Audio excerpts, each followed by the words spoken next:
Yo, what's going on? It's Keith from Black Quarterback Series, and as I'm recording, the Bills and Buffalo are playing, so I have no takeaways from that. But we're gonna start with the Ravens game. We're gonna start with the Ravens Houston game. Thumbnail talks about the Obviously, that Eagles. I'm not sure what I'm making the thumbnail, but I know it got something to do with the Eagles.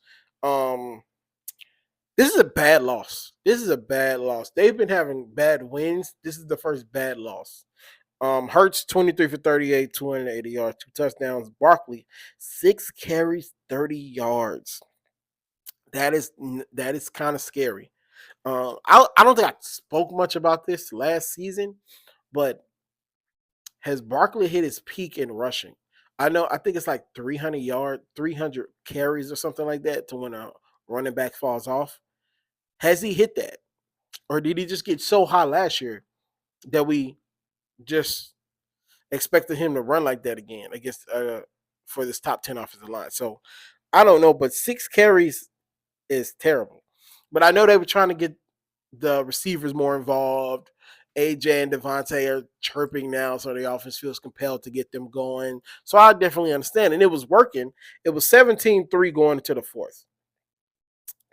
And I got on this, nothing is easy. They made everything hard. And I feel like I say that all the time. They make everything hard. They remind me of the Boston Celtics before they won the championship. To me, it was 17-3, and the Eagles was like, oh, well, we won this game. We're not gonna play no more. And Bo Nix kept playing.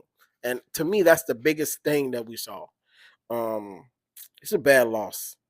Um, Bad loss. Awful final drive. They took their foot off the pedal. All of them types of words. I don't really have much else to say about them other than they better get it together. Because the way Dallas look, and I know Dallas ain't playing nobody for real, but the way Dallas look, if they keep playing like this, Dallas gonna sneak and take that division if you keep playing around. Speaking of Dallas, Dak was 18 for 29, 237 yards, 4 touchdowns. They beat the Jets. I legit have nothing to say about that game. The Jets are going to be the Jets. Justin Fields, unfortunately, is not changing any lives for them. So it is what it is, unfortunately. The Cardinals. I, I don't have no numbers for nobody. Oh, yes, I do. Yes, I do. Kyler Murray's 23 for 31, 220 yards. Oh, he scored a touchdown, didn't he? I think he scored a rushing touchdown. It'll be up on the screen. Cam Ward, 21 for 39, 265 yards and an interception. Yo, what's going on? It's Keys. This Future Keys. And I got to do some revisions on the Cam Ward thing. So, in the original version of this video, I said that Cam Ward didn't do much. I went back and watched the game, the fourth quarter, because I'm like, there's no way he did nothing, right? And boy, was I wrong. Cam threw for over 20 yards in the either the second half or the fourth quarter. I think it was the fourth quarter. It looks different when your players catch the ball. Calvin really had a beautiful catch. He put it right on him. I think I recorded that video or recorded that catch. I'm gonna put it on the screen. Just absolutely beautiful pass. And Cam Ward looked like a number one overall pick. That's what you want from your number overall pick, to look that great. He was really good. He was really good. I was watching it like, this is the start of a legend.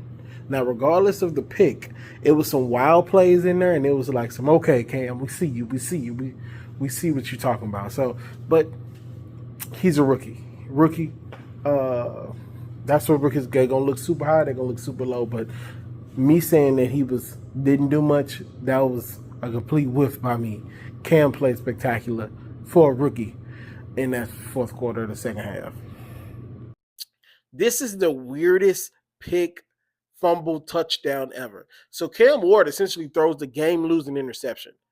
The Cardinals, in Cardinal fashion, fumble the ball, and then the Titans recover it for a touchdown.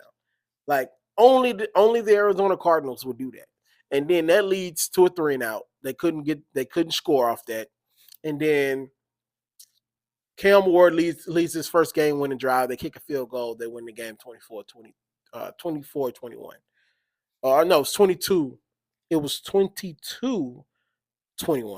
So they scored. It was 14-3 at one point. and they only scored once after that. They end up fumbling on a snap. This is such a weird snap.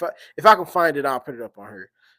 Like I have no idea. I was watching it and I was like, what is going on? Then Kyler Murray had to go out for a minute and he came back. He was never the same. It looked like they stopped playing offense.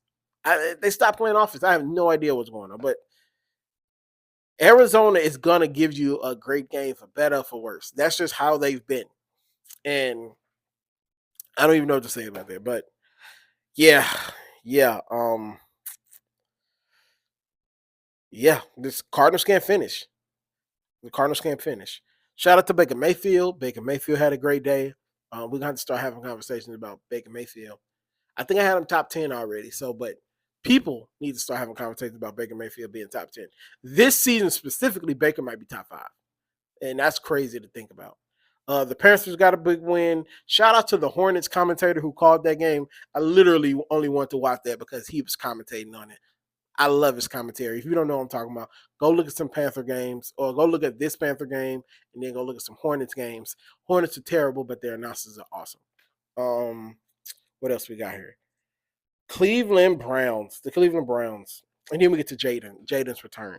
Cleveland Browns, y'all already know, much quarterback controversy and should Shador play?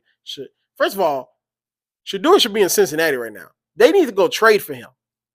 You give Shador Sanders Jamar Chase, y'all can make a playoff run. But they're not going to do that because blah, blah, blah, right? Yeah. So, Shador Sanders, Daniel,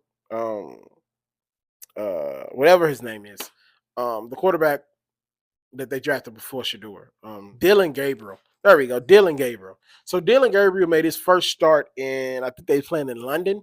Dylan Gabriel made his first start today in London. And I'm not going to sit here and say I watched the whole game from start to finish, but he didn't. I think I watched from the third quarter on. He didn't set the world on fire. There wasn't nothing there like, oh my God, Dylan Gabriel, he's that guy. Like, it wasn't much there. He overthrew some receivers. Like, nothing he did, it was like, oh my God. Like, Carson Wentz outclassed him today. Like, but that's to be expected. He's a rookie, so I don't want to go too hard on him. But like, nothing today made me think like, yeah, he's just so much better than Deion's boy, and he has no threat of ever losing his spot again. Like, this is how I thought the season would go. Like, if you go look at my season review of my first episode from the season, I was like, give it to Thanksgiving, and Shador will be starting by Thanksgiving. Now they've won a game since I said that, but they've lost the rest of them. So my theory is still in. So I still have Shador starting against the Jets at some point. I still have that because I don't think Dylan Gabriel is going to hold up that long. And if he's either not going to hold up or he's going to be ass. It's one of the two. So we got one more game, and then I got some middle of the season things I want to talk about. A quarter away through the season things I want to talk about. So Jaden Daniels finally made, it's not his season debut, but he finally returned. He was 15 for 26, 231 yards and a touchdown. Where is it? I know I wrote this down. There you go. They were down 10, and I think they ended up scoring 27 unanswered. I don't know what Justin Herbert saw in the pick at the goal line. I don't know if it was tipped. I think it was tipped. Because there's no way he threw that intentionally. So that was a big play. And I think that play essentially was the game because they go down and score, and that's really a wrap. Jaden Daniels did enough to win. That's really all I can say there. Nobody for real this week set the world on fire, but Jaden Daniels looked like Jaden Daniels. And I'll be a little nervous every time he run because he got that big old thing on his knee. What you call it, a brace? There's a big thing on his knee. And it gives me flashbacks of RG3.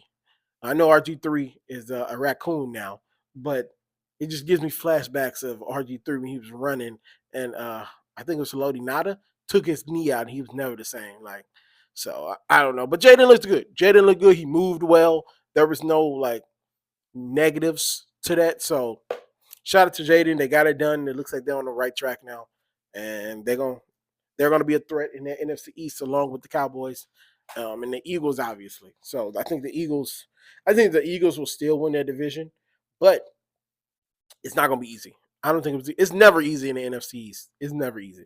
So I got some bullet points. I've kind of talked about some of this stuff already, but here's the bullet points.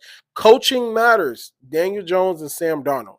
We thought these guys were bust, but then they give us some good coaches, and now all of a sudden these guys are like top 10, top 15, top 17 quarterbacks.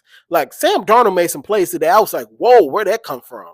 Like the ability to run out of sacks and hit the man on the target. Now I don't think they won. I would have to go check. I don't think they won. I think they lost on a field goal to the Bucks. But Sam Darnold played well. Daniel Jones, Danny Dimes, he don't even need to be explained. Crazy enough, been balling for the Colts. Like we haven't even heard anything for AR to get back in the game. I'm not going to talk about him. Excuse me. I'm not going to talk about him or even champion him to be in the game if Danny Dimes going to play this well. Like he might be that franchise leader. I said earlier this year, again at the beginning of the season, I was like, starting Daniel Jones is not a good idea because he's going to be just as bad, and then they're going to end up having to play AR anyway, so they might as well keep him in there. I was wrong. At least to this point, I'm wrong. We'll see when when the competition raises. We'll see if it changes. But he coaching they coaching some football down there. So shout out to Daniel Jones and shout out to Sam Darnold. The Jets are always going to be bad. I like their coach. I like their defense, but it's just a Jets black cat walking around that organization. Like Justin Fields, I think it's probably still hurt. As much as I love Justin Fields, we're not gonna cover. And I knew this already. I think you guys knew this too. We're not covering the Jets anymore until something changes. So until something changes or Justin Fields makes an incredible play, we're kind of going to put them on the back burner, like the same way we did Vegas.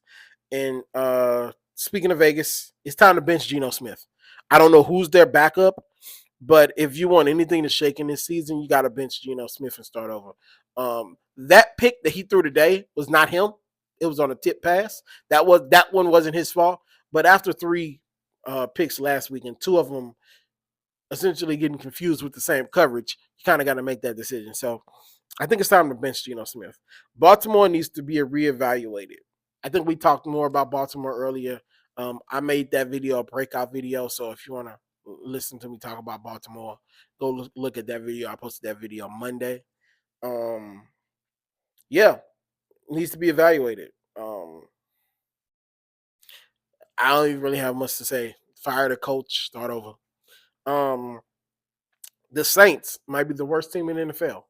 I don't think the Saints don't get a lot of media coverage because they've been asked for a while, but this Saints team is awful. Like I've watched them a few times because they're in the division with Michael Penix and the Bucks. They are awful. Like this team doesn't even look like it. I don't even know. I don't have to say, but this team, you know how some teams are bad, but they're fun to watch. This team is bad for the sake of being bad sometimes. Like they have moments, but I would be very surprised if they didn't get the number one pick. Now there's some other teams that can make a case for that, but I think it's the Saints number one pick to lose. But with Arch Manning ultimately being a bust, I don't know where they're gonna go. I don't know where they go. You go quarterback, you go defensive end. I don't know. Special teams is super important this year. The amount of blocked field goals, injured kickers, returns, it seems like special teams is way more important this year than it ever has been. Like from missing kicks and returning kicks, it's been super special this year. I don't know. It's 2025. Is the football is special teams is like super integral now to what people are doing. So let me know what you guys think. Another almost half hour video. Got a lot to say. Let me know what you guys think. I will talk to you guys probably Thursday, depending on who playing. I'll tell you guys something. Peace.